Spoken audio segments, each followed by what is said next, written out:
Well, thank you, Jolie. We want to do a shout out for Westmoreland County and thank you, WEDAC and Prevention, for hosting these webinars. They've been a great series so far. I don't know how many people have joined in on some of the previous ones, but they've provided a great little training series going on during this time. So we're very thankful for you guys and for the opportunity to share with you today.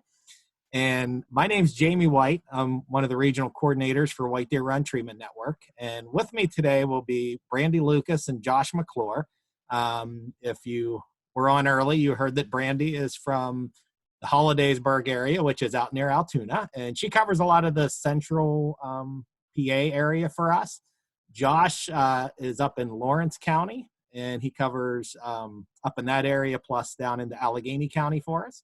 And I live in Greensburg out in Westmoreland County, and I cover most of southwestern PA minus Allegheny County. So just to kind of give you some background where we're from and what we do, we have roughly probably we're over 50 years of experience. We're not going to share any ages or names, but between the three of us, we have over 50 years of experience with case management, with clinical, with crisis work. So we come to you with a lot of background, a lot of information that we're going to share with you guys today. So this is a Substances 101 and Current Trends training, which is going to be a pretty basic substances training. We're also going to share some current trends that we're seeing with through people coming into our rehabs and programs that we have, some things they're reporting. So we're going to share with you some of that stuff. We know we're not going to cover everything. This training could go on for days. We're going to try to get it down to an hour and get you guys on with your day. So we know there's going to be probably a lot of questions, and probably some people are going to want a lot more information than we provide today. So Brandi and Josh are going to kind of be watching the Q&A and the chat boxes here for a while, and they're going to chime in at some point, and I'll turn it over to Josh for a little while at some point too. But if there's something you really want some more information on, something we don't touch on today, please put that in the question and answer box so we can follow up with you, because we'll be able to either answer those questions or get you some resource that answers those questions. So if you have questions on the training or wish we would have shared something that we didn't, please let us know so we can share that with you, maybe individually after everything's done. At some point we can follow up with you. So we are going to get rolling in the training. And why is this not working? Okay, my arrow button didn't want to work after it worked all morning. So some of the objectives we're going to look at today is just reviewing some different classifications of drugs, learning some signs and symptoms of drugs classifications, and just discuss some new trends in drugs and alcohol. And if you guys just got on, if you were not one of the early people, I do have some virtual donuts in the background. Please help yourself. I don't want you to get hungry during the training, so help yourself to those, please. So some things that we broke down about 7 different categories that we're going to share some information on. Some of these areas will have several slides. Some areas might only have one slide. Like I said, we're not going to go in depth on everything, and there could be some things that you really want some more information on. So please don't be afraid to ask for more information on any of these things. But we're going to cover some things on depressants, stimulants, marijuana, inhalants, hallucinogens, opioids, and some new psychoactive substances. So moving into depressants, these 3 kind of fall into that depressant area: alcohol, benzos, and barbiturates. And just looking at some signs and symptoms of alcohol abuse. Alcohol is obviously the most commonly abused substance out there. It's also the most commonly accepted substance that's out there. So just some things to be aware of with alcohol use and abuse. Some things could be, and I'm not going to read through all these. You guys can kind of read them, I'm sure, on your own, but I am going to share a few things. So some key things in here, I think, is a loss of interest in things, whether that be work, hobbies, family things, maybe a preoccupation with drinking. Some shakes is a big thing when someone's been drinking for a while. The morning shakes, they feel like they need to have a drink in order to calm down with their shakes. And the smell of alcohol. Usually someone that drinks a lot, usually you can smell alcohol upon them with that. I know I used to do a lot of assessments with people and they would come in reeking of alcohol and they would try to deny that they had drank in days. And it's like, I'm going to challenge that, because you either washed your clothes in alcohol or you've been drinking. So that is usually a pretty big symptom of it if they've been drinking for a while. Couple true-false questions. So everyone get your thinking hats on here. So these are clients that have come into our programs at our residential programs. So do you think that any clients have ever reported using vodka intravenously? So using a needle, putting vodka in, and shooting it into their bloodstream. Think, yeah, true or false? That is actually true. We have had people report that they have used IV vodka. Clients have reported drinking hand sanitizer. True or false? That is also true. Clients, things you kind of take for granted that you got to have hand sanitizer on your desk or, you know, somewhere where you're doing an assessment. We've had people come in and they're like, you need to remove the hand sanitizer. Like, I want to drink that so bad. So we're usually people that are coming into rehab, you know, they're in a pretty rough, bad place sometimes and are willing to go to some extreme measures. It is very rare for a client to drink vanilla extract or rubbing alcohol. This sounds like something no one would ever drink, but they do, and it's not all that rare. I actually remember assessing a client one time who got arrested for being in their neighbor's house for drinking their vanilla extract when the neighbors came home. So he broke and entering and was drinking their vanilla extract. So these are things kind of outside the box that you may or may not have known, but it's kind of crazy when you think someone's using a needle with vodka. And like I said, alcohol being so commonly accepted, it's also one of the most dangerous substances to withdraw from. You can die during withdrawal from alcohol. It's possible. Your body can have seizures. There's a lot that goes on with that. So even though it's so commonly accepted, it is also one of the most dangerous substances. So if you got one of those right, I want you to reach in, grab a virtual gift. We're doing so well this morning. Don't be shy. Everyone get in there. There's lots of presents for everybody. Okay, so now we're going to move into benzodiazepines. Benzodiazepines is a classification of drugs primarily used for treating anxiety, but they also have some other things that we use them for. Some other conditions could be seizures, insomnia, nausea, panic attacks. Some really common benzodiazepines would be Xanax, Valium, Klonopin, Ativan, or some of the more common benzos that we see. Some signs and symptoms.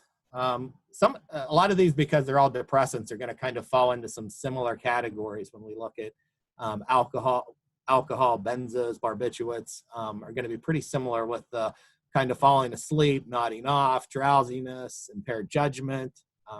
Again, withdrawal can lead to seizures. It can be very dangerous, losing interest in life activities.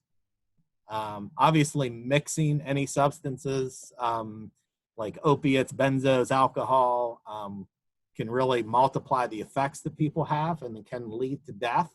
So those are always things that can be very dangerous when people start mixing substances. Barbiturates are probably a little less common, with the benzos and the alcohol being a little more common, but it acts on the central nervous system as a depressant and has a wide spectrum of effects from mild sedation to total anesthesia. So these are things that are used in general surgeries for anesthesia, epilepsy, migraines, cluster headaches. Treating the migraines is becoming a bigger thing with Furostat. Phenobarbital is probably the other really common barbiturate that you hear of. So we're going to make the jump from depressants to stimulants and go to the opposite side real quick.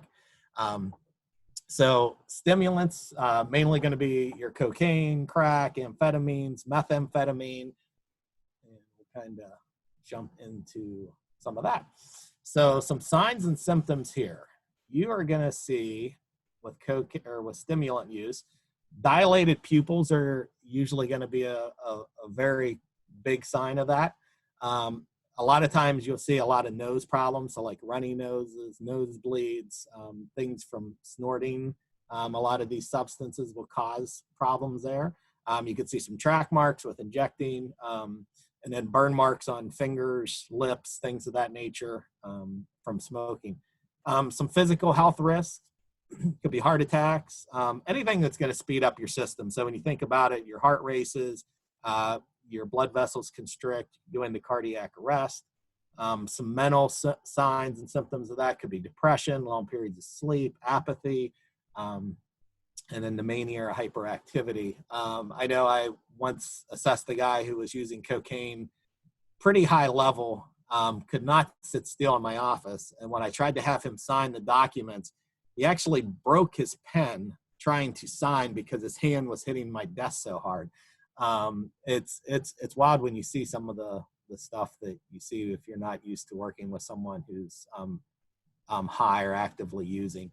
And some people aren't using to get high; they're just using to get back to a normal baseline. That's the other thing with drug use and substance use. Hey, Jayme, we have a question. I'm sorry to Yes. interrupt. No, go ahead. Why are doctors commonly prescribing Suboxone and Klonopin? So, go ahead, Josh. Well, I think what happens is whenever you look at it, and I'm not a doctor by any means or a nurse, I'm not actually in the medical field, but I do a lot of stuff clinically, and, it's not advised to be taking Suboxone and Benzodiazepines together. It increases the risk for overdose. It can be fatal. And I think what happens is you can prescribe them together from what I've been told, but it's not recommended. I think that they would prefer them to do other things. I think if you have a client that's on both, I think that they really need to have a very good conversation with their prescribing doctor that's giving those to them to make sure that they know that they're on them and that it's appropriate. And they need to make sure that they're monitoring those doses, that, maybe they're on a low dose of a benzo with, Suboxone, but that's a really good question. I think that people just need to be really careful with it, and they need to really ask questions with their prescriber and get educated, or even talk to a pharmacist about that. All right. So some of the questions, if you guys, I meant to say this up front, obviously, if you have questions, please ask them. Some questions we may hold to the end. Some questions you might just get a response from Brandi or Josh or myself in the chat or question and answer section when you ask it as well. So hopefully we'll make sure we catch everyone's questions and things of that nature. So I was on methamphetamine. Here we go. So methamphetamine is one of the kind of new trendy things that's coming out with stimulants that we are seeing more and more often. And not every county is seeing this more often, but as a treatment facility that's taking people in residential care, we are seeing it more because it is becoming a general problem. So just some things on methamphetamine. It's very powerful. It's one of the most highly addictive in the stimulant category. It seems like with it, greater amounts get to your brain and make it more potent, which makes long-lasting effects and harmful effects, obviously. Anything that sits on the brain for a longer time can usually lead to more harmful effects. So the big thing with it is easily manufactured by obtaining chemicals that are relatively cheap and can be done in your home. So now with the quarantine, we're seeing a little more of that as well. And it's obviously a bigger risk to people making this in their houses, because there can be explosions, there can be problems with trying to create this in your own household. But unfortunately, it kind of is easy to and cheap to manufacture. It's becoming more popular in the rural areas.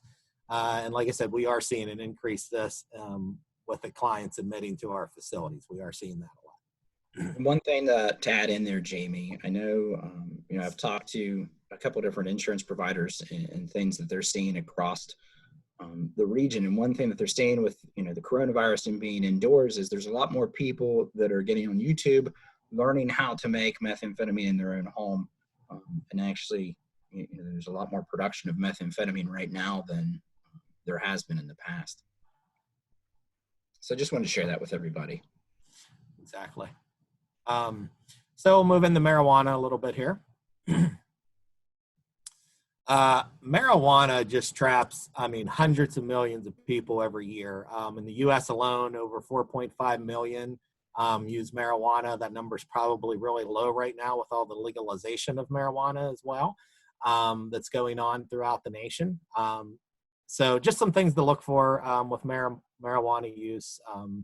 Bloodshot eyes, sleepy, lethargic, some lack of coordination, craving for snacks. There's some things on changing in behavior that usually happens with that as well. There's some synthetic marijuanas to be aware of, K2, spice. There is, just like kind of in the creation of methamphetamine, there's a lot of different labs and underground labs, people creating different types of synthetic marijuana. They can have some different effects similar to marijuana, but can also lead to a lot of other problems with that. So just be aware of that. Medical marijuana, we're not going to touch on a whole ton. If you've been following the series, St. Vincent Prevention Projects did a wonderful training on medical marijuana that I believe is probably, or I'm sorry, they didn't do it on medical marijuana. They did theirs on vaping. That slide will come up later. Drug-Free Workplace did the medical marijuana training for Westmoreland County in this series. So that whole presentation should be recorded on the WEDAC site. So just some stuff with medical marijuana. We just threw a slide in. Governor Wolf legalized it on April 6th of 2017. There's currently around 23 conditions listed on the PA Gov website that you can be diagnosed with in order to be recommended to have this. Some of those include everything from MS and epilepsy to opiate addiction, chronic pain, terminal illness, anxiety disorders, glaucoma. There's a lot of different things, a very long range of, wide range of diagnosis that could possibly, where you could be recommended to use medical marijuana. Some of the process with that is they have to get an ID card. The marijuana has to come from a dispensary. Some of the different types can be different from pills and liquids and topicals and patches and different ways that you'd be able to use that. THC and CBD are the common compounds that provide the treatment in those areas, and the products are available with different ratios. So you could get a different product that has a higher THC and a lower CBD, or you could get a product with a higher CBD and a lower THC, or one that's more balanced. And those could have some different impacts on your on what you're trying to treat. So, so just some things on medical marijuana to be aware of. We know that's kind of a trendy thing that's going on, but like we said, there was already a presentation done on that, so we didn't want to cover too much on this. Any questions you have on this, you may, if you want a lot of information on this, I would ask you to go watch that video that was already done through Drug-Free Workplace. Jayme, we have some questions. First of all, can medical marijuana be smoked?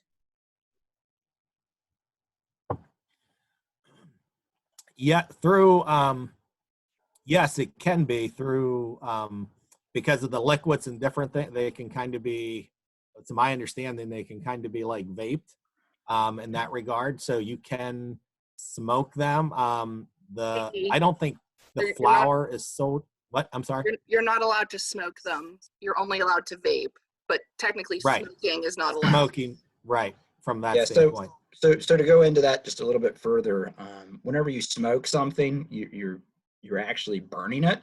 So what happens is whenever you actually smoke THC or marijuana and you're lighting it on fire, like you light a cigarette, you're actually burning all the CBD out of it, which is the actual medical component for marijuana. And so that's why they want you to vape it versus smoke it, because they don't burn up the CBD whenever you vape it. And like I said, I didn't catch the Drug-Free Workplace, but I think that would probably be a really good one to check out and, get some more information. I know there's a lot of meth questions too, and at the end we'll go back and I will answer, we can all answer your methamphetamine questions. I'm keeping them, so I'm not ignoring them. We're just going to push that to the end. Yeah, we have a question and answer time at the end, so we'll be happy to jump back in and answer questions. So. Just some quick things on inhalants. Obviously, these are going to be things that are breathed in to give an immediate rush or high. Some popular things there would be glues, paint thinners, cleaning fluids, gasoline, markers, hairspray. Computer duster spray was a big thing. If you guys remember that, people stealing those at the counter. I've actually had clients say they've actually used them at the cash register while paying for other things and have used duster spray, the computer duster sprays right in the line at whatever retail store they were at buying that. These are going to impact the central nervous system. They're going to slow down brain activity. It could cause slurred speech, lack of coordination, euphoria, dizziness. And we do see this. It's not hugely common, but we do see this in our programs, obviously. Some quick things on hallucinogens, LSD, mushrooms, peyote. These obviously are going to cause hallucinations, perceptual and anomalies, and other substance changes in thoughts, emotions, consciousness. High doses are obviously going to be very dangerous, can lead to overdose, can depress your breathing, you go into coma, convulsions, seizures, and possibly lead to death. So any substance is not to be played with, obviously, or all of them should be taken seriously, but some of them, some are a little more dangerous to use. Some of them are a little more dangerous to get off of. So it just kind of depends on what it is. So we're going to move into opioids, which obviously has been the biggest one over the past many years. So opioids are substances that act on the opioid receptors. They produce morphine-like effects, mainly for pain relief. So we are a program that's very big on working with endorphins. So endorphins are our body's natural way to fill these receptors. When you start introducing opioids, so if you get a prescription or you started using something off the street, that's going to take the role of what your body naturally does with endorphin production. So once we start putting opioids in, our body either decreases or stops that endorphin production, which really, that is the part that really makes it hard for people who are using opioids to get off opioids, because of when they do stop, their body's no longer creating those endorphins. So all those receptors are laying open, craving a substance to fill those. So it takes a while to get our own body's endorphins going again. So a lot of our programs feature activities throughout the day, different treatments throughout the day that's going to help your body start to ignite those endorphins and get things going again in your system. So endorphins really are created with anything that you think of that you do that provides happiness for you, can create endorphins, from diet and exercise and laughing and music.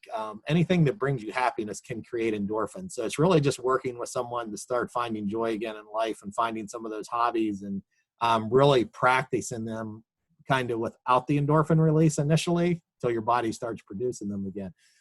Just some common opioids: heroin, fentanyl, oxycodone, hydrocodone, Vicodin, morphine. A lot of what's being used on the street today is manufactured fentanyl. Again, kind of like the methamphetamine, it can be manufactured, and it's usually a cheaper way of doing things. So most of the people that say they're using heroin today typically are using a large quantity of fentanyl, is mainly what we're seeing in a lot of the programs. Even if people say they're using heroin, if it's really tested, a lot of it turns out to be fentanyl. So that's one of the most common things we're seeing with opioid use. Just a little more stuff on what is an opioid, some common prescriptions you might have gotten yourself or seen. With Vicodin, Percocet, oxymorphone, I remember was very big for a while when I was doing assessments with the Opanas. So, one drug kind of goes out of, like Oxycontin isn't used anymore, but the oxycodone is, or the Vicodin becomes more common. So the prescriptions kind of change over time, it seems like, but the effects are very similar with these drugs. Just some signs and symptoms. You're going to see, people dozing off, messing with their face a lot, People could be some things you're not going to know, but if people are complaining about being constipated, plus have some of these other things going on, could be a sign for you. Again, I've seen people that's using opioids that when I say dozing off, it's kind of weird because people who just fall asleep kind of just have this crouching, their head nods. I've seen people fall asleep with or doze off with opioids, and they don't even move. They're so stoic. They're almost like statue-like, where their eyes are half even open, but they're just out, you know? So if someone's been using recently or a lot, you possibly could see that. In withdrawal, people are going to get nauseous. They're going to have a lot of anxiety. They're going to sweat. Their constipation is going to be no more. They're going to start having diarrhea. And, you know, their skin's going to crawl. They're just going to be very highly irritable people. And it's tough. It's tough on them from that standpoint. So just some things to look out for with that. One of the things, or a couple of the things here I want to share with this is just where people use too. It's not as common, you know, people using IV used to just, you know, shoot up in their arms, and that was kind of the extent of it.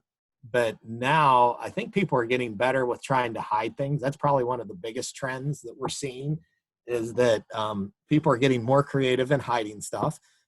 So you got people shooting up in areas where people aren't going to see, from, you know, between their toes and fingers to their private part, you know, private areas, things like that. So people are really getting good at hiding things. And I was trying to see if I can shut this off. I wanted to show you guys a few things. Give me 1 second here. I'm trying to change my view of something, and I don't know if I can do it. Do you know how to change my virtual background so I can get rid of that, Josh? Because it's not giving me the normal thing. And of course, I'm on mute trying to give you directions. I'm sorry, Jayme. Yeah. If you click on the arrow beside of the camera, you're trying to take care of your background on your video camera. Yeah, but I don't have access to that since this isn't my Zoom. Oh, or you're trying to change the background on your computer. Yeah, I was going to get rid of it so I didn't have the green screen, so I could show these a little better. If you click on share screen at the bottom. Do I do stop share screen? Well, you can just share your computer screen, I think, versus the PowerPoint. Let me just see if I can show. So some of the things people are doing these days. So I don't know if you can see this, but it's a Mountain Dew can. Looks just like a Mountain Dew can. Yesterday, through St. Vincent Prevention Projects, they did a wonderful training on the mobile bedroom. And they showed some of these things, but I wanted to show them to you again. So this Mountain Dew can is hollow inside. It's a wonderful place to hide things, but it feels legit. And at the end, I'm going to show you a couple other hiding things when I get this off, because you'll be able to see them a little better. So, but I want to touch on some things with that, because that is a trend that we're seeing, as people hiding stuff a lot better.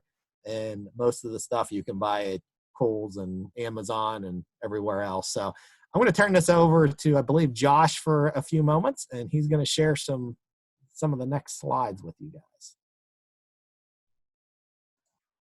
Jayme, can you make that bigger to Yep, let me go back to shared screen or slideshow. There we go. There you go. So whenever you're looking at some of the other stuff, whenever you kind of are looking in the opiates, one thing that's out there that I don't know if you guys have heard of is kratom. And depending on how you use it, it's derivative. I think it comes from like Indonesia, and it's a tree leaf. And what happens is they can dry it out, they crush it up, it comes in a powder. And depending on how you dose it, if you take a heavier dose, it acts like an opiate and acts on the mu receptor. Or if you do a lower dose, it's more of a stimulant. A lot of people are using this to avoid withdrawals or avoid detection through probation or the courts if they're mandated to be clean. They're using it instead of heroin to get that opiate high and keep from going into withdrawals. And they can get it on Amazon. You can order it over the internet. You know, that's one thing that's out there. U47700 is also a synthetic drug. On the streets, it can be referred to as pinky, or U4. And it is an opioid pain medication developed as a dangerous designer drug. So some of the stuff that you're going to see, there's even, I don't know that I put it on here, but you know, there's different things. The French had a medication that they developed that was for depression, but it actually acted on the mu opioid receptor. You can go back, Jayme. So, you know, there's a lot of different things out there that people can get via the internet or even the dark web. Gray death is something that surfaced probably about a year ago. Can you say that drug name again? Kratom? Is that what you're referring to, Dennis? I'm sorry, I was looking at the chat as I'm also presenting. But gray death is something that came out about a year or two ago, and it was a combination of U47700 heroin and fentanyl, and it came in and looked like concrete powder. So that's why they kind of labeled it gray death. There's also acrylfentanyl, which is more potent than fentanyl itself. It also has a longer duration of action, and it's more resistant to Narcan. So people, as you're getting these different fentanyl variants out there, it takes more and more Narcan to be able to reverse the overdose because it's so potent and it binds to that mu opioid receptor. And yes, I'm looking at the chat, so I apologize, guys. Kratom helps with opiate withdrawals because it acts on that mu opioid receptor. So your body doesn't know the difference between it and a different opiate because it's still acting on that mu opioid receptor. The DEA was looking at trying to make it illegal a year or two ago, but they didn't go that route. I'm not sure what happened. But it's one of those things where they label it as safe, but you have no idea what you're getting, especially if you're ordering it offline. All right, you can go to the next slide, Jayme. Okay. Oh, you got you want to close out your virtual background there? There you go. Sorry. It's okay, man. That's not, you went the wrong way. There we go. There you go. U47700. Like we talked about, it's an analgesic drug developed by a team at Upjohn in the 1970s that has around 7.5 times the potency of morphine. And all opiates are given a potency off of the morphine scale. So just so you guys are familiar with that. It was actually found in the autopsy of guitarist Prince in 2016. So I know whenever we talk about some of these things, I think sometimes people think, you know, it's out there, but we really don't, you know, think that it's happening. But it was discovered in Prince's autopsy. So I think that speaks to that it's out there and it's impacting everybody. You can go to the next slide, Jayme. Kratom, like we talked about, it comes from the evergreen tree in the coffee family. And like we said, it comes in powder form. So it's mixed very easily with water. I think that's one of the things that also attracts people whenever they're trying to, you know, get away with drug screens, because there's a test for it, but it's a very specific test. It's very expensive, and a lot of places don't test for it. So they can actually mix it in with water and be drinking it right in front of you, and you have no idea. But one of the things that struck me as kind of ironic was, this was probably 5 or 6 years ago, I was, you know, getting a little bit of this and found that you could actually buy it at vape shops, had stores online. I worked at a different drug and alcohol provider several years ago, and I did outpatient. And I started calling the head shops that were within a few blocks of me, and they all carried it. So it's out there, you know. And then there's been a big increase in clients reporting use of Kratom. We've actually had folks presenting to treatment to come in for detox off of Kratom because it does act on that mu opioid receptor. So you'll have opiate withdrawals if you stop taking it. Josh, while we're on Kratom, they're asking, white deer run tests for Kratom, and do some chew the Kratom? Does some chew the Kratom leaves to get high? I guess you could, but I don't really see. They don't sell Kratom leaves. Kratom always comes in a powder if you're ordering it. I don't think that we specifically test for that going into inpatient or relying off self-reports. I don't know a lot of people that are going to lie to avoid going into detox or rehab. But, you know, it's one of the things that we can test for if we specifically want to. We just have to check mark the appropriate box and send it out to Quest. But as far as an inpatient goes, I don't think we're specifically testing for it. And like I said, I don't see many people getting the actual tree leaf. I think it's more common just to buy the powder and mix it with some type of a liquid. Right, and usually whenever people come into treatment, I mean, they are pretty upfront and honest with us that they have used that. and or whenever we're doing some assessments, they just come out and say, I'm using Kratom or I've used it in the past. So we don't really have to test. They're pretty open with that one. And actually, in the last couple weeks, I've seen an uptick in that with the 20 to 27 range in my area. And I think we're probably going to see an uptick of this currently, given everything that's going on, that people, probably aren't getting out as much. So they're probably ordering a lot of stuff off the internet and getting Amazon or the dark web to deliver the powder to them. This one's says, I've been told that you can buy Kratom at gas stations. Is this true? Yeah, depending on the gas stations. There was a really interesting article with different drug trends whenever you looked at the old school 7-Elevens, that they had the little glass pipes that sold little roses in them, and those glass pipes were actually to use to smoke crack cocaine. There's spray paint, there's socks that they sell, so you can spray paint in the socks and get high off of it as an inhalant. I think, gas stations, depending on what they are, maybe not sheets, but, different gas stations do sell some different things that I think are geared towards, drug use. All right, Jayme, you want to keep going? I don't want to take up all the time.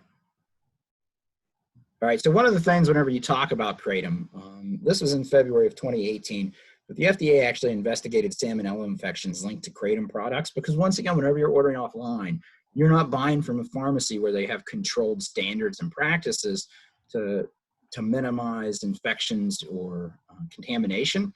And so there were 28 individuals in 20 states that were infected from Kratom products with salmonella. So I think that just goes to show you don't know what you're getting. You're trusting the integrity of whoever is giving it to you, and mostly those people are in it for profits. Go ahead, Jayme. Fentanyl variants, there are more than 25 different types of fentanyl molecules thanks to underground labs. And so there's all the different variants that are out there. I'm pretty horrible at saying some of these things, so I don't want to butcher it. But whenever you're starting to look at a lot of these variants, there's a lot of places that whenever they put together a fentanyl variant, especially with the pharmaceutical company, they have to file a patent, and that patent is there. So if people want to look at those patents, they can actually get the chemical compound and replicate that. So I always thought of, all these underground places that are making stuff in China and et cetera. I always thought it was like Breaking Bad, where they're just kind of experimenting and trying to come up with this stuff, but they're actually looking through patents through pharmaceutical companies to figure out what those compounds are and how to put things together. All right, you can keep going, Jayme. All right, so, these are some other ones that are out there. Crocodile or desomorphine was developed in Russia. They were trying to come up with cheaper ways to come up with some type of an opiate. So they mixed codeine and paint thinner, gasoline, hydrochloric acid, and iodine with red phosphorus from matchbox strike pads and concocted this stuff. Crocodile gets its name because whenever you inject it, it actually eats you from the inside out. So people will have big gaps in their skin, and it gets scaly. It starts eating you away from the inside out. If you guys want to Google those, you're more than welcome, but I will warn you, they're very graphic if you look that up. There's another drug that's listed there. That was the one that I was saying was developed in France to help treat depression and anxiety. But what they figured out was it's a full agonist on the mu opioid receptors, so you'll get high off of it. So they discontinued it, but you can still buy it over the web. So they weren't using it for depression and anxiety. They said it wasn't actually useful for that. It's an opiate. And there's a lot of other things that are out there on the dark web. If you guys want more information on that, obviously reach out to us. I don't want to take all the time because we got 28 minutes or 20 minutes roughly. All right, I'll go ahead and give it back over to Jayme. He can talk about overdoses and Narcan. So one of the big pushes over the past few years have been obviously the overdose deaths were really getting high. Westmoreland County, I know, was one of the really affected counties in the state. So Narcan started getting pushed out several years ago. and it has made a big impact. Opioids, the whole fact with that is opioids, when someone takes too many or they flood those receptors, that's when overdose happens. So anyone that's using opioids is at risk. So, just kind of think of it yourself. Are you prescribed any opioids? Is anyone in your home prescribed any type of opioid? Do you have kids around? Maybe grandparents that are using opioids for pain, that might be forgetful and not know if they've taken their medications already, that kind of stuff. There is a lot of concern out there with that. So it's not just the person on the street that's using a needle that ends up overdosing. It could be a child in a home. It could be a grandparent that just forgets and takes more of their medication than they should have. So Narcan is effective for reversing the effects of overdose. The Narcan basically goes in and pushes off the opioid that's attached to those receptors. The Narcan can blow that off the receptors to kind of keep them from being overflooded. And that's how the overdose is kind of reversed. So Narcan is can be very easily obtained through county drug and alcohol offices. I know all the counties that I work with, like I said, I cover most of Western PA. They all provide Narcan. If you call them, go to the office, pick it up. You can also, there's a standing order that was done in the pharmacy, so you do not need a prescription in the state of PA to go get Narcan at a pharmacy. So if you do have, if someone has maybe an ongoing prescription in the home, things like that, and you have kids in the home, it's probably a good idea to have a Narcan with you in the home, or to have on site just in case. So it's always better to be safe with when opiates are being used. If you have old prescriptions, there's take backs in all the counties. Different cities have take backs. Find out where yours is, get rid of your old prescriptions that way, get them back so they can be safely destroyed. Just some things and thoughts with Narcan. There is, if you're afraid or frightened just to get Narcan, I know Westmoreland County provides a really nice training that you can go through with a lot of their case managers. I know I'm a trainer on that committee as well. But you can be trained. So it's kind of signs, symptoms, knowing what to look for, how to use it. It's kind of a nice little training in order to get your Narcan. So if you have any thoughts of like, wow, I wouldn't want to just have that on site, you can sit through a training and kind of see how it's used and how safe it can be and how effective it can be. So kind of good to go through that if you have someone in your family that could be at risk. Pill presses. This is something that's kind of a little more trendy over the past few years. People are getting pill presses where they can make counterfeit branded pills. So they can make things that look really real and things that look like they could be prescriptions, but they are not. They're custom molds, kind of make your own brand of pills. And these pills could form, kind of be a combination for many of the classifications we talked about. They could be stimulants, they could be depressants. It just depends on what people are putting into these to create these pills. You might think, well, that doesn't happen around here. I know for a fact that it's happened through locally, including Fayette and Westmoreland County. So don't think that these things don't happen in our backyard, because they do, because they have been found locally, especially with the younger generation. Vaping, we're not going to cover a lot on vaping, but I know that's also a very trendy topic right now that's going on. And like I said earlier, our friends over at St. Vincent Prevention, Mr. Norton did a wonderful vaping training that is on the WEDAC website as well, where he took probably an hour and just talked about vaping. So we're not going to spend much time, but I did just put a slide in here so that you guys, we didn't want to ignore it. We wanted to at least make you aware of it and put it in here. So basically what happens with vaping is the electronic or e-cigarette produces an aerosol by heating a liquid that usually contains nicotine. These can be flavored, obviously, for greater appeal, and why the youth are using them. I know this is a big problem in our middle schools and our high schools throughout all the counties, probably throughout all the nation. Like I said earlier, with liquid marijuana, it can be put in there to be heated and vaped. You hear the word Juul. Juul is simply a brand or company of an e-cigarette. It's a lot of those were shaped like USB flash drives, which became very popular with students.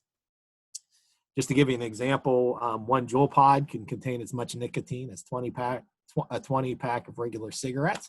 So you don't always know how much you're, obviously taking with each vape, or easily to maybe get a few more cigarettes than you would have if you just smoked one cigarette. So we're not saying vaping's better, worse. There's a lot of studies that's going on. Obviously, nicotine is highly addictive. Like I said, a lot of studies being conducted to kind of assess what damage may be being caused. There have been deaths linked to vaping through the CDC and FDA. So obviously there's a lot of concerns out there with whether this is, I know there's camps that say vaping's a lot better. There's camps that say it's worse.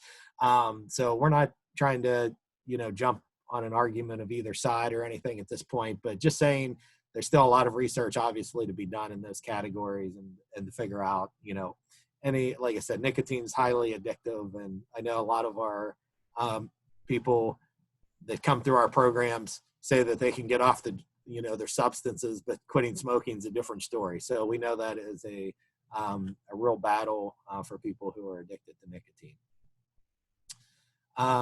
Just some resources that we've used for this. Coforge Behavioral Health is one of our closer rehabs to this area. So a lot of the trends and a lot of the things we're seeing, I kind of pulled from some of their admission staff, some of their counselors, some things like that.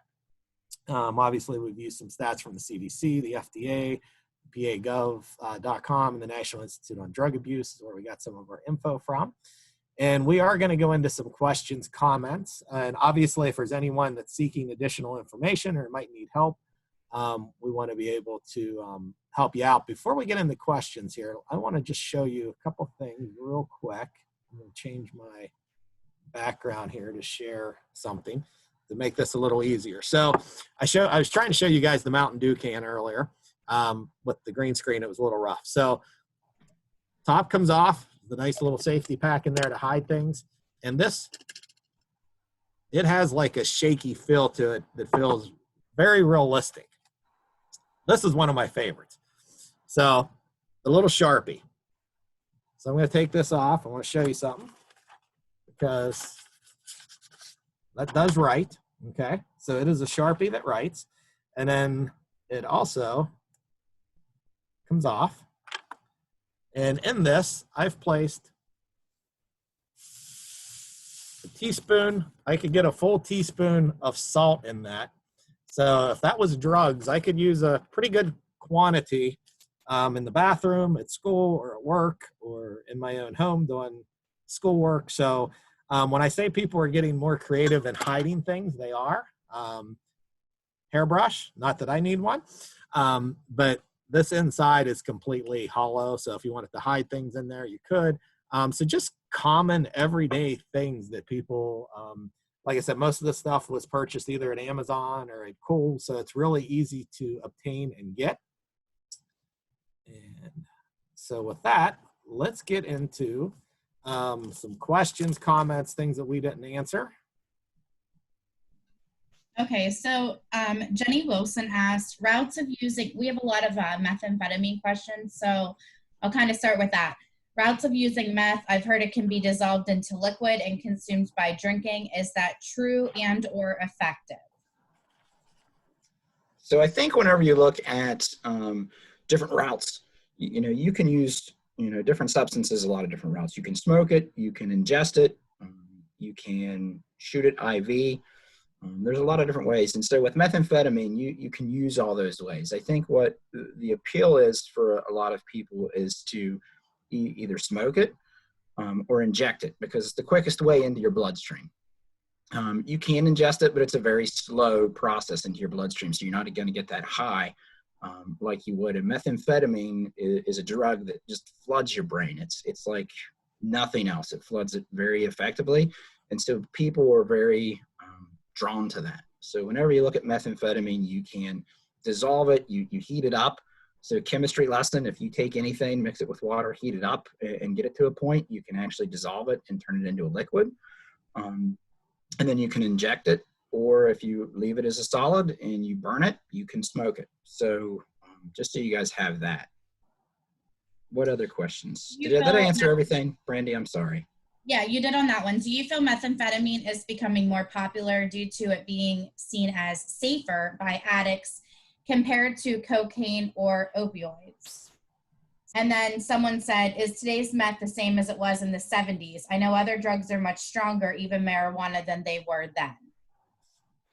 So, you know, to me, and Jayme, you can chime in at any point, and Brandi, you can add your 2 cents too. To me, I think that there's a lot of things that are factoring towards meth. I don't know that people think that it's safer, knowing that there's gasoline and, you know, battery strips that go into it. I think people know how meth is made. So I don't think that's the appeal, that it's safer. I think what it is there's a lot of different things with Vivitrol being out there. There's a crackdown on prescription opiates. I think it's kind of forcing people to look at different ways to get high, and the way that it floods your brain. I think that's the appeal to it. You know, I don't know that people think it's safer by any means, but I think that they're kind of drawn to that high. What do you think, Jayme? Yeah, I mean, I think there's a combination of stuff. I think what you said is absolutely true. People are looking for different creative ways to get high. I think there probably is a group that feels, well, this will be safer than, you know, I'm not going to overdose as easy maybe as, you know, or something. But so I think there's probably different groups within, you know, that using community. And I'm sure it's not the same meth that was in the 70s. I think that they've probably came up with ways to be more effective at producing meth than in the 70s to make it more potent. I mean, they're also mixing more things. A drug is never just the drug, like heroin or meth. There is a lot more people using meth around this area, but it's also mixed with other things. So it's not just the straight drug. I think that's important to know too. Like, you know, even marijuana, it's a simple thing. You know, if it was the marijuana that everybody smoked back in the day, you know, we might be better off, but they're lacing it and mixing it with things. And half the time that's scary with any other drug is they think they know what it is, but in all reality, you don't. And a lot of the clients are saying, you know, well, I know the dealer. Really? Well, did that dealer make it? Because, you know, he got it from somebody else that you don't know. So I think that kind of plays into a role. And that answers our meth questions. So moving on, what does White Deer Run's stance on medical marijuana, if it is for seizures or something like that? You know, I think for the most part, you know, there's a lot of different uses for marijuana medicinally. And I think what we try to do is view each case by case, but I think for the most part, you know, we don't want them to be on any addictive substance if we can get them on something that's non-addictive to help. So I know as far as like seizures go, there's a lot of other medications that they could possibly try. And I know we'd probably want to collect more information as to what meds they've tried, talk to a neurologist or the doctor that they're seeing for the seizures. So I don't think it's just a black and white yes or no. I think that there's a lot of gray area that we have to explore and getting as much information as we can. But we do not accept, they are not, if they're in treatment with us, they are not allowed to use the medical marijuana. So I don't know if that's kind of what you were looking for, but we don't allow that in our facilities. And I think that whenever we have somebody that case would pop up, I think that there's a lot of other options that they can choose rather than just medical marijuana, that we could work with them to get them on something else to get them into treatment. Okay, I have a client that has told me she has medical marijuana and smokes it. Is this illegal? So if you're smoking it like we talked about versus vaping it, then that's not legal. I know a lot of people are actually getting medical marijuana cards, but they're not getting their medicinal marijuana from a dispensary. They're buying off the street and they're smoking it, which is illegal. But in case they pop positive on a drug screen, they have the medical card there to say that they are being prescribed it. So, what is medical about medical marijuana? A doctor does not prescribe a specific type or amount. You just go to a dispensary and purchase whatever you want. So you know, with that, once again, I'm going to tell you I'm not a doctor by any means, but, you know, I think that everything kind of has some medicinal value to it. I think that with marijuana, you know, there's 100 different cannabinoids that are in marijuana, and different strains have different, you know, formulations of everything. So I think that there's a lot more research that needs to be done. So I can't say that there's no medical value to it, but at the same time, do I think it's for everybody? Probably not. But I think, Julie, you guys had a really good medical marijuana training. Was any of that stuff kind of answered? Because I apologize, I wasn't in that. But was any of that kind of answered and touched upon whenever you guys did that training? Not really. I mean, it was more like the drug-free workplace kind of thing. But we're still working on having. It's called Rise. It's a medical dispensary, medical marijuana dispensary around. They're in Unity, Pennsylvania, and we wanted them to come with lots of questions for them as to like what the process is, because really, like, nobody really knows, right? And like, how are you being monitored? You know, it's definitely not a prescription because the doctor's not prescribing it, and it's such a moneymaker for Pennsylvania. So hopefully we'll have more answers in the future. Maybe we can even maybe we can bring Rise on to do a webinar for us if that's a possibility. Maybe they'll do it that way instead of coming to a physical location for us. So that's a great idea. Thank you for giving me that idea, and I'm going to reach out to them now. You're welcome. All right, next question. Are hallucinogens legal in some states? So I don't believe that they're legal in any states. I think that there's a lot of research being done on different hallucinogens and how it can help with certain mental health disorders. There's actually a person that does a really good training on that. His name's Mike Palladini, and I'm actually thinking about trying to get him to do a training for us in the future. So if you guys would be interested in that, feel free to reach out to Julie, Jayme, Brandi, myself, and let us know. But I think that's probably going to be something that we're looking at in the future is, you know, looking at different hallucinogens and different things that are in research phases right now for treating different disorders. But as far as I know, I don't think that they're legal in any state. So I'm going to put a couple of these together. So how are they selling kratom? Is it legal? And somebody said, so kratom is injected. So it can be, because it's mixed with liquids, so you can inject it if you want. You know, it is legal right now, and you can order it off the internet, the dark web. You can even go to vape shops, head shops, gas stations. It's very accessible. So Julie, do you think you can send a list of the links for Narcan trainings? We don't have a list of Narcan trainings. You can, but I'll send a flyer. We'll send the Narcan flyer because you can contact SPHS Case Management, Westmoreland Drug and Alcohol Case Management, and they can either do a one-on-one training, or if you would like to request a training in Westmoreland County for Narcan, we could come do that. And if it's anywhere else, we could, like, if you email me, we could let you know, like, who to contact at different SCAs for information on Narcan. Great, thank you. Is THC addictive, and can teens overdose on THC? So I think any substance is addictive, whether it's physiological or psychological. I think all substances are addictive.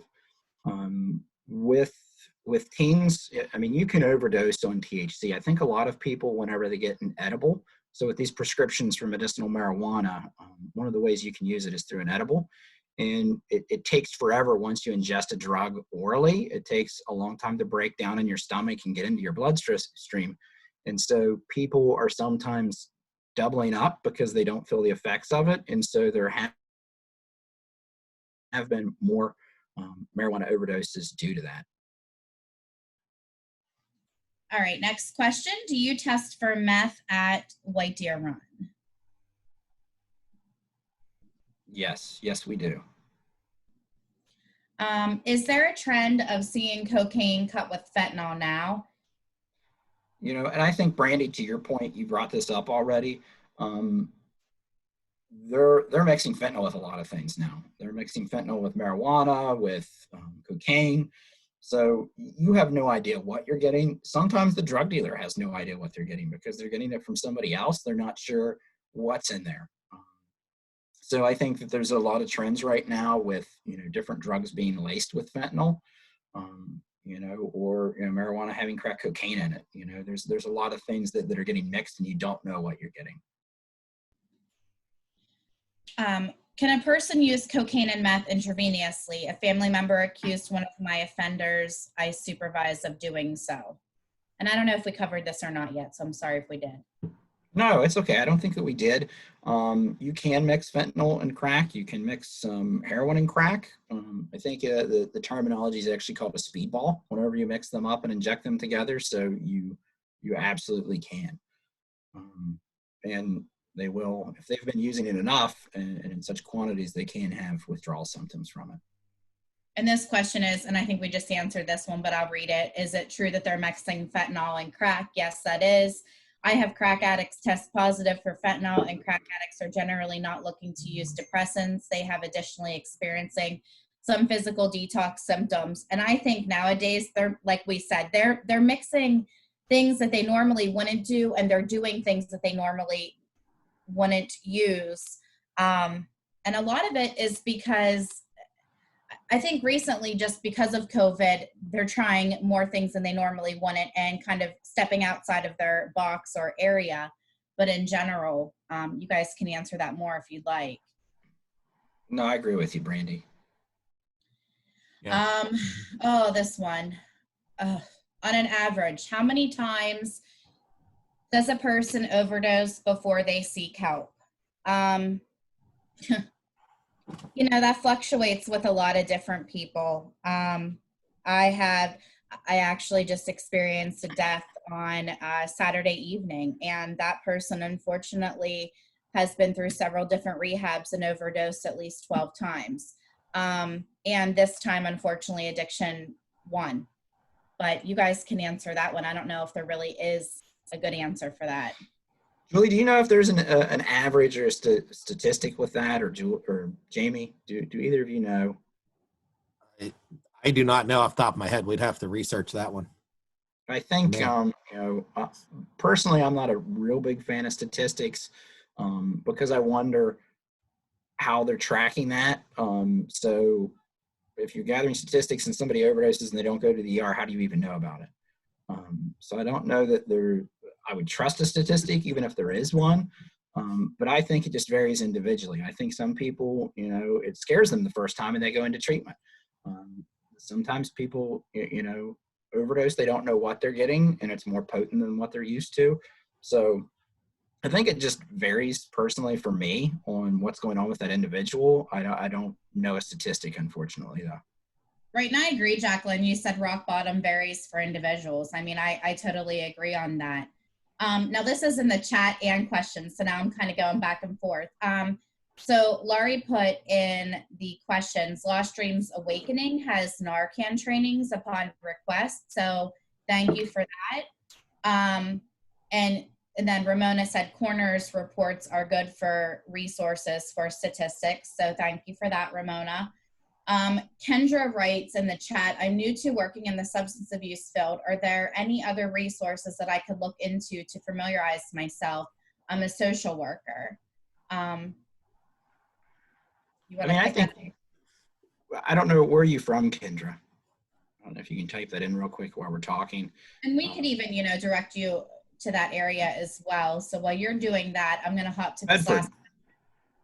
Is it true people are dying from K2? There's a page on Facebook from a parent of a child who used it once and did not survive. He went into a coma and eventually his life support was turned off. I don't know about that one. Do you guys know about that? I saw that page and I saw that post, but I don't know if you can. I don't know that answer. And I almost feel like maybe there was something else to it, but I don't want to make assumptions either. Yeah, and it might. Let me just interrupt you guys. That student, it was something with the plastic that the K2 is smoked in, and it had an effect on that kid's lungs. And ultimately that was like the cause of death. Gotcha. Yeah. Thanks, Sarah. Thank you for that. Okay. How can our local fire department receive Narcan to administer for overdoses? Currently, they are told they cannot use their Narcan for victims since they don't have enough. They can only use it on themselves. Hempfield area has a high overdose rate, and our fire departments don't have enough Narcan and are at most times the first responders before EMS. I can answer that. It's Jolie. So we give Narcan, our office, the Westmoreland Drug and Alcohol Commission, we give Narcan out for free. We're the central coordinating entity for Narcan as well in our county. And I will have Bree in our office reach out to those fire departments, because if, like, they can always reach out to her to get a replenishment of Narcan. Like, no one should be saying there's not enough Narcan, because we can give them Narcan for free. So if it's Hempfield area that you're speaking of, I will have her reach out to all the Hempfield, Greensburg area fire departments. Thank you. Great, thank you. That's awesome. How do you help someone hit rock bottom when they have someone enabling them? Boy, isn't that a $1 million question.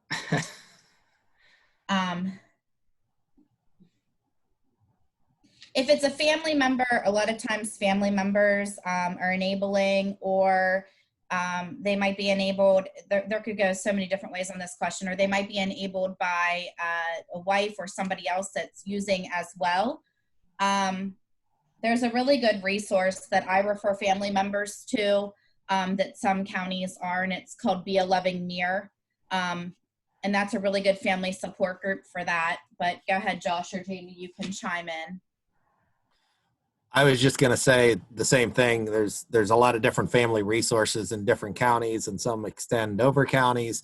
But sometimes we forget that the family members need just as much treatment as the person that's struggling with addiction, because addiction just impacts families in such a horrible way and impacts everyone in the family. So sometimes we forget that it's, more than just the person that's struggling with the addiction that needs help. So I think connecting that family member to a good resource, because sometimes they need interventions as much as the client does. Josh, anything you want to add? Yeah, I mean, I think that you're right, Jayme. Whenever you look at addiction, it's a family disease, and so it impacts everybody in the family. I think trying to get them education and resources is the best thing you can do. So, Narcanon, Al-Anon, there's Bomb, Be a Loving Mirror, there's 6 Steps to Sanity. There's a lot of different resources out there for families, as well as seeing a therapist, getting education on their own, or even look at hiring a private interventionist to try to help the family bring that rock bottom up to the individual. So I think there's a lot of options, but like Brandi said, I think you got to get a little bit more into it and know the situation, so you can be guided. And I think reaching out to, your local drug and alcohol commission and talking to case management or somebody there is a really good step to take, or reaching out to a drug and alcohol provider as well. Okay, I'm gonna take these two and put these two together. How is Narcan use tracked, and are the repeat folks put into treatment to address the problem? And then addition to that, have you heard about Narcan parties? I learned this from an inmate in Westmoreland County Jail. Those at the party take large amounts of heroin and designate a person to administer Narcan. I actually have heard of that. And some people do like the Romeo and Juliet scenario too. Go ahead, does somebody want to answer the first part of that? How is it being tracked? Jolie, do you want to do that since you guys handle that, or do you want me to? Yeah, so we are tracking how much we hand out. When we give to first responders, such as police, fire departments, we ask for them to either fill out a form or just email us with information about, like, we're trying to track like gender, age. We don't need names or anything, but just like if they've used it, and then we replenish their kits. Now, as far as there's no good tracking on Narcan, just for the simple fact of we hand it out to community members. Community members can get it from their pharmacies. So we know that a lot of overdosing is still happening, and that people are just Narcan is just more readily available. We just don't have numbers on how many people are actually overdosing and how many times it's administered. The death rate has obviously come down a lot over the past year or two, I think. As far as stats go, that doesn't mean that overdoses in themselves have come down, but the overdose deaths have, as far as I'm aware. And And as far as Narcan, Narcan is, I mean, it's a drug, it's a prescription that helps you, but just like anything, it's going to be abused. Just like medical marijuana is abused, just like anything can be abused, because we as people have too much time on our hands sometimes, but like just like now. But anyway, I was told at one point that, and this is true, I mean, like it happens, like it's going to get abused, that dealers were getting Narcan and testing out how much fentanyl they could mix with their whatever they're mixing it with their heroin or whatever, and they would have people come test it, and they would have Narcan on hand to revive them if it was too much, like, and that's how they tested to see, because they didn't want to kill their clients, they wanted to keep them, right? Or clients, or patrons, whatever you want to call them. So Julie, one thing to add to that, and I don't know if you guys can speak on this, because I've heard some questions of legally if you're allowed to have these, but there are test kits out there to actually test what you have to find out if there's fentanyl, and it kind of gives you an idea of what type of fentanyl you're dealing with. So a lot of people, I think Prevention Point is a good place that's trying to help educate people how to use safely.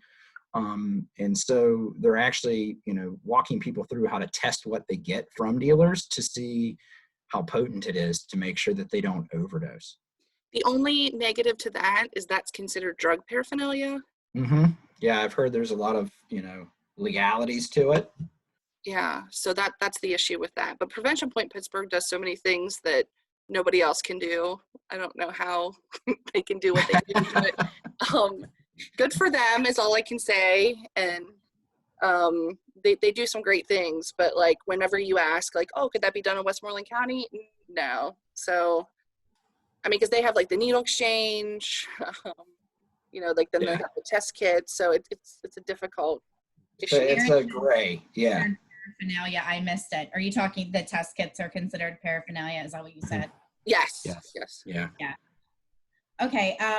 Where can we get resource guides to deal with addiction and its surrounding issues in our specific counties? Depends on which county you're from. Everyone kind of does things differently. So you can contact your SCA, or if your SCA doesn't, like, we contract out our case management, so you would contact case management as well.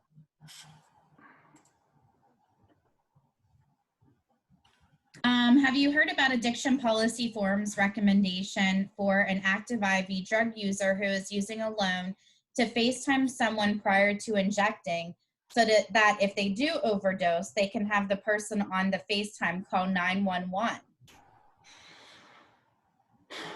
I have not heard that. I have not, but it does not surprise me at all. Right.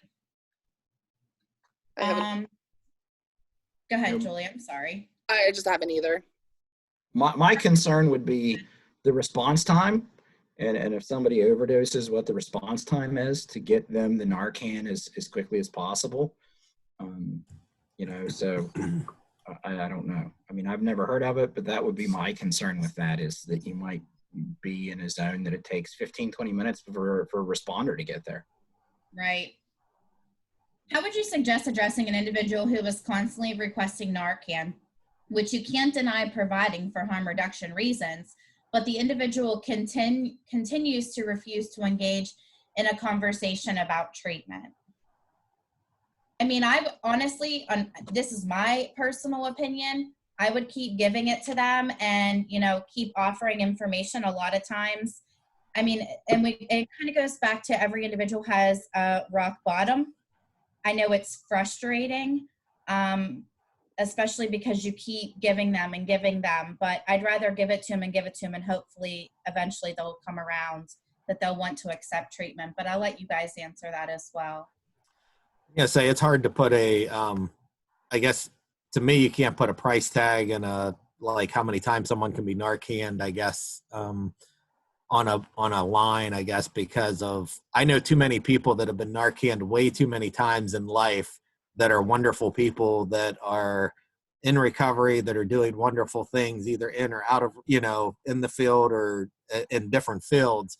But it took them a while to get their lives together. So I like to err on the side of always giving that extra chance. I know there's some other, camps of people that, we should only Narcan 3 times. And if they don't go to treatment, but I just think of that. And I think of way too many people that would have passed that I know that I'm friends with that I wouldn't have gotten to know. So I like to kind of, like Brandi said, err on the side of caution on that.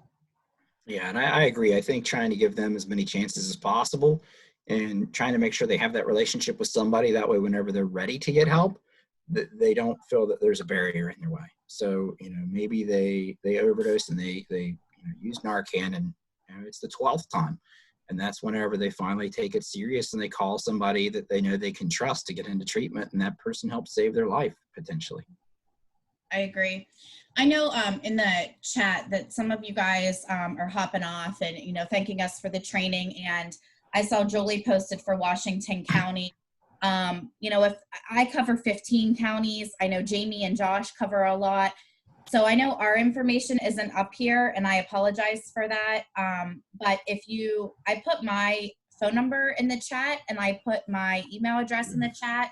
Josh, you could do the same because some people were asking. But if you have a hard time getting a hold of us, like my number is 814-241-4819, and it's Brandi, Brandi, .Lucas, LUCAS @acadiahealthcare.com. Josh just posted his information up there. If I went too fast and you didn't see it in the chat or whatever, reach out to Jayme and he can connect you to one of us that handles that county, and anything with Washington County. Please, they're putting up information here. But, here is one final and last question before we wrap up. Is there a legal charge for administering Narcan like a drunk in public? I think that's Bobby, right? Bobby, I think it all depends. So most of your police are not going to charge someone, but they can. Like there's instances where they can figure out to charge someone. So it honestly all depends on that police officer who comes into contact if the police are involved. Really, didn't they pass like almost a Good Samaritan law where if you call 911? Yeah. That's to different. my understand. That's different. So like talking with the police, so I couldn't charge you if say like me and Jayme are using and he overdoses and I call 911, I can't be charged for what's around. But then I know like there's other ways around that they could press charges on you for different things. But I couldn't be charged because I was in good faith calling because I was saving Jayme's life. But like honestly, talking with the police, there's so many other different avenues that they could go. So it just all depends. Oh yeah, thank you. So yeah, if anyone has any questions that weren't answered, or you think of something, or you're not sure if me, Josh, Brandi, or your contact, please reach out to me. I'll help connect you to whoever you need connected with. If you're not sure, I know Julie mentioned like reaching out to your county drug and alcohol program. You may be on here and not even know who that is. So please feel free to call, email, whatever question you might have. We'll make sure you get connected to the people or the resource that you need connected to. Josh, did you want to share anything about our JFI training that's coming up as well that we're doing? I know some people do JFI training, but we have another one. So we have a lot of other trainings coming up too. But we did the Jason Foundation training before with Julie. And I think it was a really great training on youth suicide awareness and education and prevention.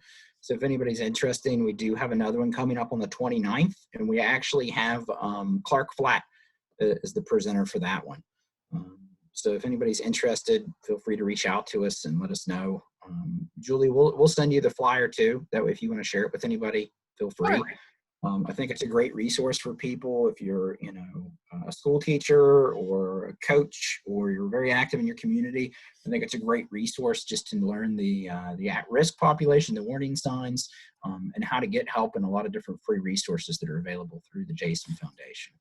And just in case you're not aware, Clark Flatt would have been is the father of Jason. So Yeah. So this is like the founder of the Jason Foundation that's going to do the presentation. So